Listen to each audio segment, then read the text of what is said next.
Marcus Aurelius, the emperor of Rome, kept a journal. He didn't want to publish it. It was for him to become a better person. We call his journal, it's full of wisdom. He wrote about Stoic philosophy. This helps us deal with life's problems, is still relevant today. It teaches us how to live a good life. It is divided into 12 books. Each book covers different topics, but they all have the same goal, to live a virtuous life. Aurelius wrote about facing challenges. He wrote about dealing with difficult people, and he wrote about finding meaning in life. His writing is simple and direct. He doesn't use complicated language.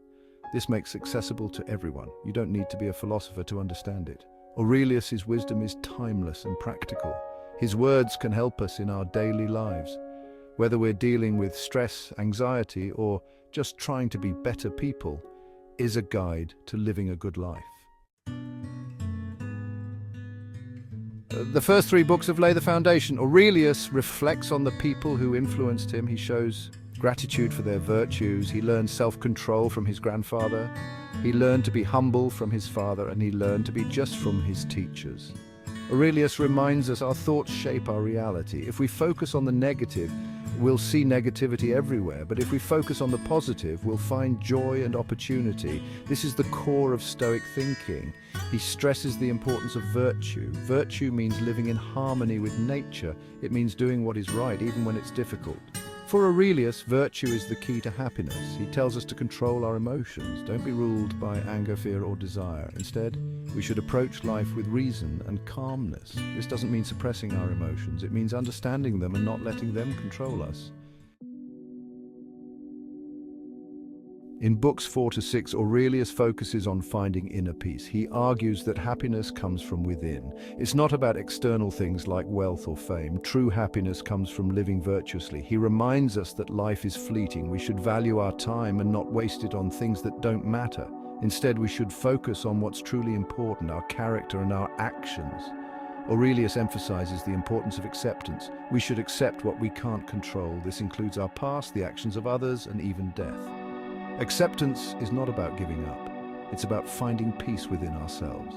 He stresses the interconnectedness of all things. We are all part of a larger universe. Our actions have consequences, both for ourselves and for others. We should live in a way that benefits the whole. Section 4, The Nature of the Universe, covering books 7 to 9. These books delve into the nature of the universe. Marcus Aurelius believed in a rational and ordered cosmos. He saw God as the guiding force behind it all. Understanding the universe helps us understand our place in it. He reminds us that everything is connected. Our actions have ripple effects. We should strive to live in harmony with the universe, which means living virtuously and contributing to the common good. Aurelius encourages us to embrace change, as change is a natural part of life. We shouldn't resist it, but rather adapt to it. By accepting change, we can find peace and growth. He challenges us to live in the present moment. The past is gone and the future is uncertain. The only moment we have control over is the present. By focusing on the present, we can find true joy and fulfillment. Section 5, Accepting Fate, covering books 10 to 12.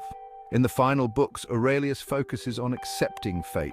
He believed that everything happens for a reason, even if we don't understand it at the time. This doesn't mean we shouldn't strive to improve our lives. It simply means accepting that some things are beyond our control. He reminds us that death is a natural part of life. We shouldn't fear it, but rather accept it as our inevitable end. By accepting death, we can live more fully in the present moment. Aurelius encourages us to live a life of service. We should use our talents and abilities to help others. By contributing to the common good, we find true meaning and purpose in life. He ends with a call to action. He urges us to live virtuously, to accept fate, and to find joy in the present moment. His words are as relevant today as they were centuries ago.